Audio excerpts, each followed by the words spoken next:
We talk about the romance of the Jacobite risings, but we look at the reality too, and we know that these courageous people, full of adrenaline, full of excitement, full of confidence, actually had to take a body blow at the end and be brought right down to earth. They lost everything.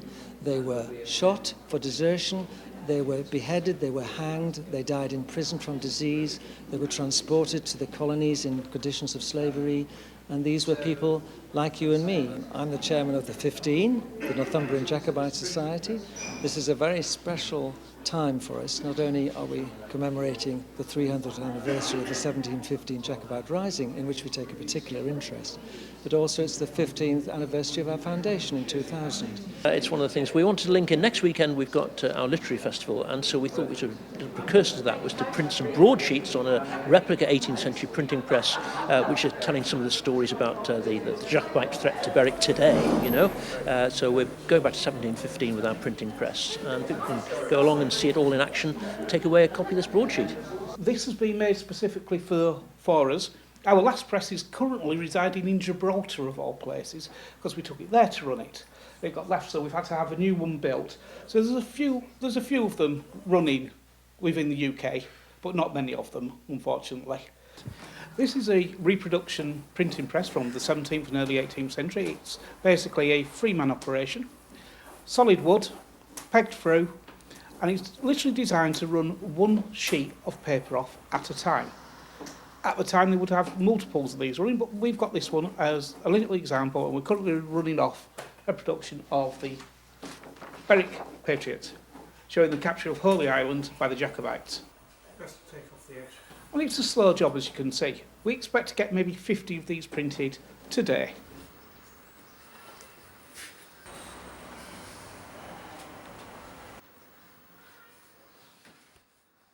Have a care. We use a screw. It's literally the same as a cider press or a cheese press of the time. The screw going down gives an even weight onto the board that's above the white piece of paper. That means we get an even pressure across. And it's just 2.5 twists of that, one way, 2.5 twists back, in, out, and it's all ready.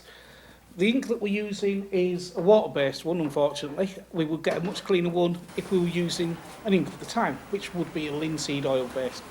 Unfortunately, if we were doing that, it would take us 3 days before we could have a dry copy.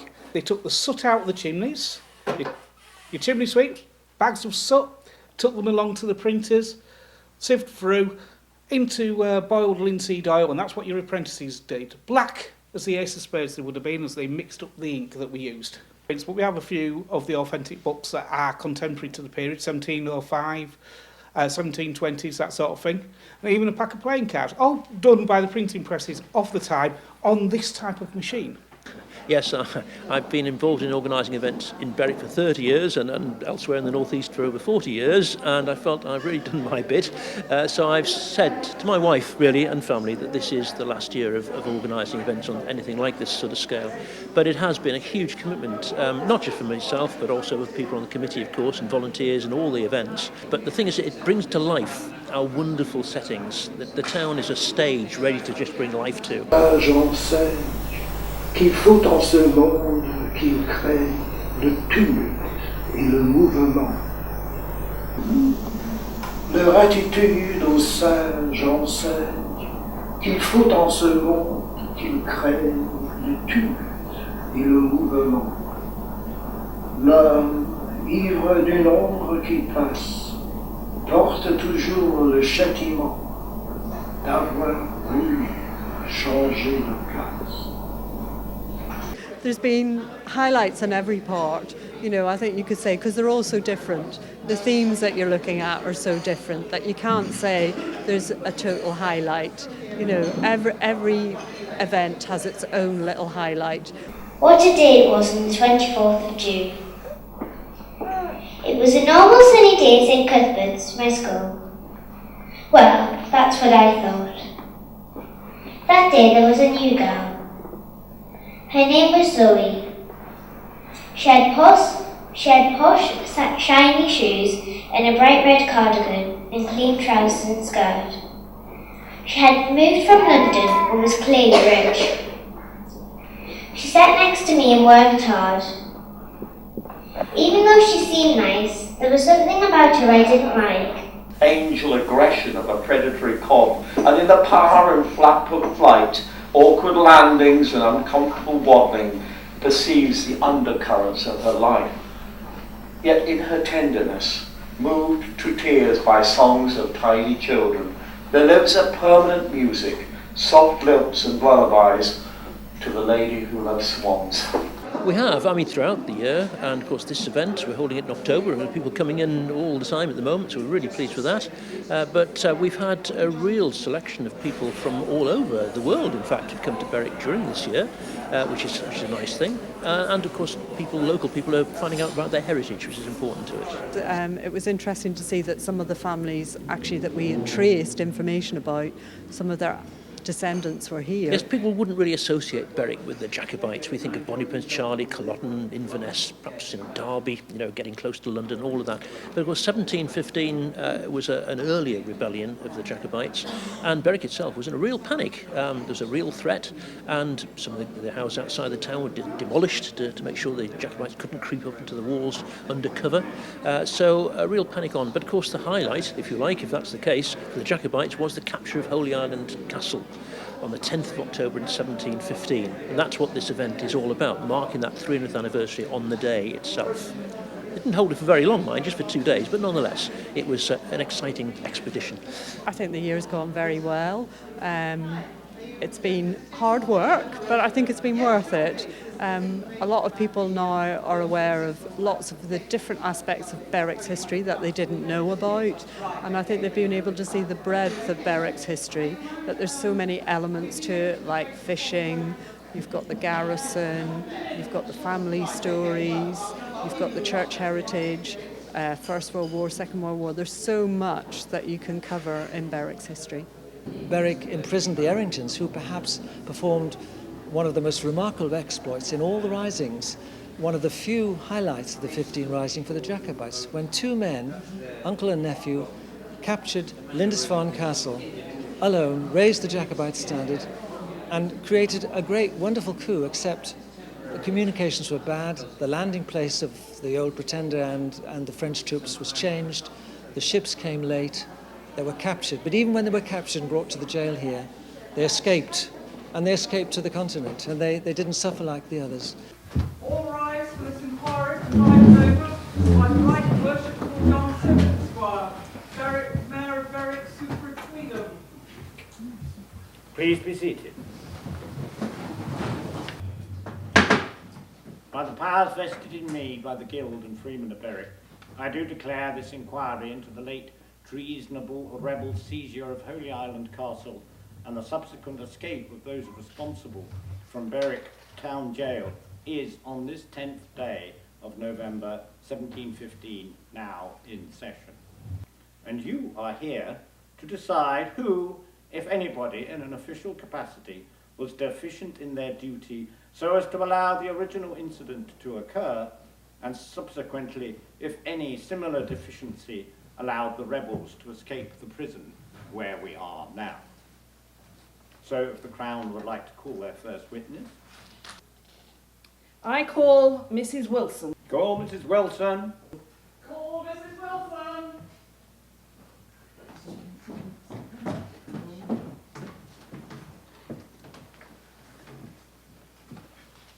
Mrs. Wilson, I understand you are a tavern keeper on Holy Island? By far the best inn on the island. Yes. Please tell us if you knew either of the rebel Erringtons before the 10th of October. Lancelot Errington. Knew him quite well, actually. I can see why people called him Sir Lancelot. But he is an honest fellow normally. Oh, well, he'd not shoot at cards, let's see, or curse around ladies. Certainly not myself. Honest indeed. Thank you. No further questions.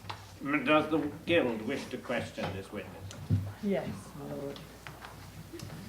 Thank you, Your Worship. Just one question, Mrs. Wilson. You didn't actually witness any of these events yourself, did you? You are merely reporting a seaman's tale in your tavern, exaggerated perhaps to acquire the enhanced approbation of his auditors.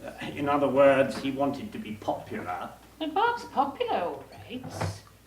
But we all heard the cannon, and a fellow ran into the cabin and said the castle was took. Afternoon, just as I was finishing my dinner, back he came, and he said he'd lost the key to his watch and had he left it with us. So we let him in. No sooner he was there, he was pointing a pistol at my sergeant and saying, "God damn you, this castle is mine, make no resistance." Well, at first I thought he'd had a bit too much of that local sill served down the taverns here. They tried to usher us up to the high battery, but you see, seizing my chance, I grabbed and grappled with him, took him to the floor, and there we were rolling around, and my wife screaming fit to bring the place down. Now, he managed to get away from this, and we managed to escape to another room where, fortunately, there were some grenades. We locked ourselves in, but he broke down the door, so I lobs a grenade at him, and it goes off, but only half goes off, and it injured him. "God damn you, sir," he says. "I think you're meaning to kill me." "God damn you, sir, I believe I am." Thank you, your worship. Call Francis Amos. Call Francis Amos! Call Francis Amos. Please state your name and rank. Francis Amos, corporal in Colonel Priestley Kirk's regiment of foot, sir. Please describe in your own words the events after the rebels had seized Holy Island Castle. We went up to the castle. We tried to talk them down. They wouldn't have any of it. And then even tried to bribe them with whiskey. That didn't work. They shot at us. So I hot-footed it straight to Berwick. And at Berwick I got Colonel Leighton, and he came back with his men. And of course, as soon as they saw Colonel Leighton, they just ran. And they ran off towards the sea. I think Lancelot Errington was wounded with a musket. But they went to the sea, and we caught them and brought them back to Berwick. So there was no sustained defence of the castle by the rebels? They ran as soon as they saw us coming. And you say a musket was fired which wounded Lancelot Errington? Aye. When we got to him, he was injured. I was wounded with a musket. Aye. Please describe what happened after the rebels were seized and made prisoner. Oh, see, we got them all into a cart, and Lancelot's wounded leg got in the way of it. So when we were headed towards Berwick, every time we turned right, his leg got in the way. So we would go along, and his leg would clout things. So we turned to the left when we were trying to go right. But we eventually got to Berwick and went to Mr. Unthank, who's the jailkeeper, and put him there. Mr. Unthank, is your tavern, the Berwick Arms, a busy inn? Oh, yes, it's one of the busiest in town, situated as it is right in the centre, near to the town hall. It's one of the most popular on account of purveying superior ales and beers, good food and welcoming atmosphere, and prestige accommodation at competitive prices. What are you doing? I got the local schoolmaster to write these and got them printed up. Please return to the stand. This is not an opportunity to promote your business, no matter how good it is. Beg your pardon. This is not a place to promote your business, no matter how wonderful it might be. Beg your pardon, your worship. Not to my knowledge, but I wasn't there all the time, and some of my assistants, well, they're a bit slow. Yes. So it is possible that one of your staff may have let in Jacobite supporters who boldly handed over a pick, a shovel and a rope in full view. No. They're not that dumb. So is there any other way that their supporters might have got these things to them? Well, there is the cell window, I suppose. I mean, it is barred, but it does overlook the street. So, yes, I suppose someone could have passed something through. I mean, it's good for the prisoners, though, to have a view of the outside world. It keeps them quieter and more amenable, you understand? So, you are saying that Jacobite supporters in town could have gathered beneath the cell window and passed these items through the bars directly to the prisoners without you, the staff, or the town watch knowing anything about it? I suppose so. When you put it like that, it doesn't look good. It doesn't look, it looks terrible. It is terrible. No further questions. Thank you.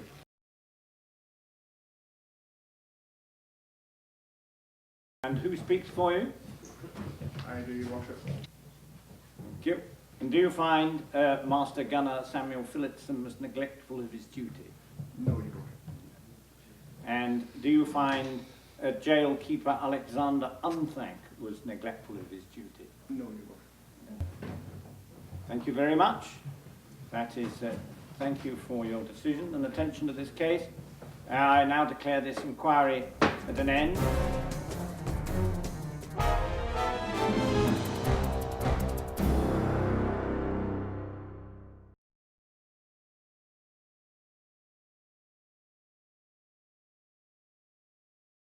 It's a wonderful story, and it's forgotten. The heroes of the day are forgotten, and the Jacobites are forgotten, and we keep their memory alive, we hope. The massive clock struck 12 p.m. It was time for my beetle stew. It's horrible. Hello, my name's Frazzle. Mr. Armstrong, my horrid boss, calls me Maggot. I wear clothes that have been bitten by cats. Guess what's my job? I'm a chimney sweep. My cellar door is